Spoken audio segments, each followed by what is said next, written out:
আপোনালোকৰ সকলোৰে ভালনে? এয়া চাওকচোন, ৰাতিপুৱা বনাবলৈ আহিলোঁ দুপৰীয়াৰ সাজখন। আহি দেখোঁ তেল নাই। তাৰপিছতে এই ধুমাধুম তেলটো থাকেই বাৰু আমাৰ ষ্টক।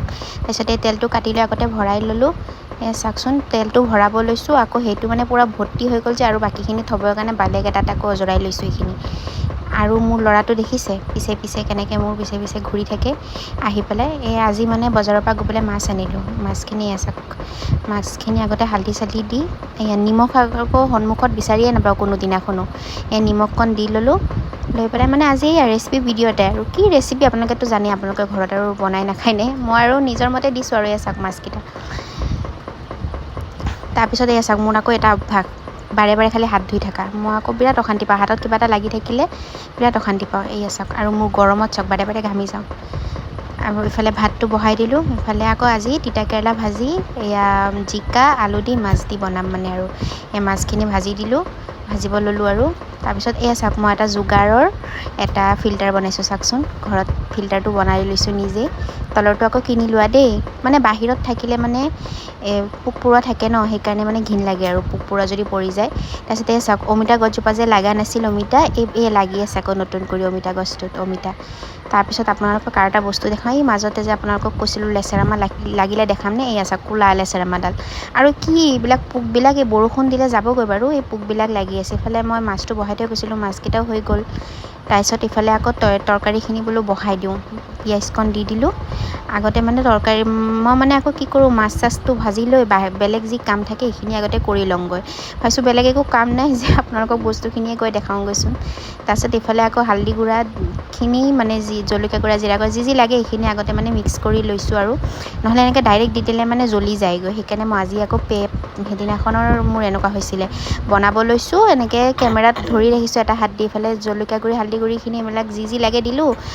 মই গেছটো ইমান বঢ়াই ৰাখিছোঁ, অলৰেডি জ্বলি গ'ল না। আকৌ তলৰ কেৰাহীটোৰ পৰা আকৌ তৰকাৰীখিনি বেলেগ এটাত কৰি মছলাখিনি ভুনাই আকৌ বনাব লগা হৈছে মোৰ। তাৰপিছতে এইখিনি আগতে এইটো আকৌ কি জানে, মাছৰ তেল হয়। ইয়াতে একেলগে দি দিছিলোঁ, মাছৰ তেলটোৰ পিছত নমাই লৈছোঁ। এইফালে মোৰ ভাতটো আকৌ উতলিব লৈছে আৰু চাওক, সৰু গেছটোত বহাইছোঁ আৰু সেইকাৰণে। এইটো অকণ সময় ঢাকনা মাৰি থৈছিলোঁ তৰকাৰীটো পানীখিনি ওলাবৰ কাৰণে, নহ'লে আকৌ ডাইৰেক্ট পানী দি দিলে ভাল নালাগে খাই। নহ'লে ভাতটো উতলি আছে। পিছত মই কি কৰিলোঁ, আৰু অকণমান সময় ঢাকি দিছোঁ। ঢাকি দি অলপ পানী দি লৈছোঁ। এতিয়াতো আৰু জোলকণটো লাগিবই ন, কাৰণ মই আজি দিনে ৰাতিয়ে একবাৰতে বনাই পেলাইছোঁ। ৰাতি দিগদাৰ লাগে বনাবৰ কাৰণে। মাছ কেইপিচ দি লৈছোঁ আৰু ৰাতিলৈকে যদি একবাৰতে বনাই দিওঁ তেতিয়া আৰু চিন্তা নাথাকে আৰু। ৰাতি খালি ভাতকেইটা বনালেই হৈ গ'ল। আৰু এই মাছ মোৰ ল'ৰাটো খাই বহুত ভাল পায়। তাৰপিছত আজি এই ধনিয়াখিনি দি দিলোঁ, আৰু এতিয়া তৰকাৰীটো নমাই দিম। আৰু বাকীখিনি আপোনালোকক আৰু কি দেখাম, তৰকাৰীটো নমোৱা। তাৰপিছত ইফালে আকৌ কেৰাহীখন বহাই ল'লোঁ, তেল দি ল'লোঁ। তিতা কেৰেলাখিনি ভাজি বনাবৰ কাৰণে। তিতা কেৰেলা আকৌ মই ইমান এটা আগতে ভাল নাপাইছিলোঁ, এতিয়া খাওঁ আকৌ, ভাল লাগে দেই। আগতে ভাল নাপাওঁ খাই, নাখাওঁ বুলি কওঁ যে, মুখত নলয় সেয়াই। পিছত মুখত লোৱাৰ পিছতহে সোৱাদটো গম পোৱা যায় ন। তাৰপিছতে এইখিনি মই আকৌ দেখকচোন, এই কেমেৰাটো হাতত লৈ পেলাই তাৰপিছত দিলোঁ যে তেল ইমান বেছিকৈ দি দিলোঁ। একো নাই, ভাল লাগিব বাৰু খাই। বেছি আকৌ হালধি গুড়া দি আকৌ অলপমান দিছোঁ। বহুতে হালধি গুড়া আকৌ নিদিয়ে, মোৰ তাত ভাল নালাগে। কিবা আলুটো কিবা জণ্ডিচ কালাৰ হৈ থাকে, কিবা বগা বগাৰ নিচিনা হৈ থাকে আৰু ভাল নালাগে। আৰু সেইটোৱে জণ্ডিচ কালাৰ হৈ থাকে। তাৰপিছতে মোৰ ভাজিকণো হৈ গ'লে চাওক, ভাজিখিনি বহাই থৈ মই কাপোৰ ধুব গৈছিলোঁ। এইখিনি কাপোৰ ধোৱা আপোনালোকক কি দেখাম। কাপোৰখিনি ধুই আহি ভাজিটো কম জুইত দি ধুনীয়াকৈ কাপোৰখিনি ধুই আহিলোঁ। এইফালে ল'ৰা ছোৱালী দুটাৰ কাৰণে ভাত কিনি ল'লোঁ, আৰু গা পা ধুৱাই আনি মোৰ জানেই নহয়, মোৰ বেটাটোক মই খুৱাই দিব লাগে।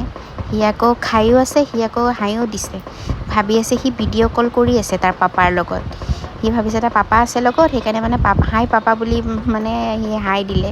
এইফালে চাওকচোন, তাৰ চকু টোপনি, তাৰ বহুত টোপনি লাগিছে। মই তাক টোপনিৰ পৰা উঠাই মই ভাত খুৱাইছোঁ, নহ'লে মোৰ পেটেদি ভাত নাযাব সি যদি নাখায় হয়।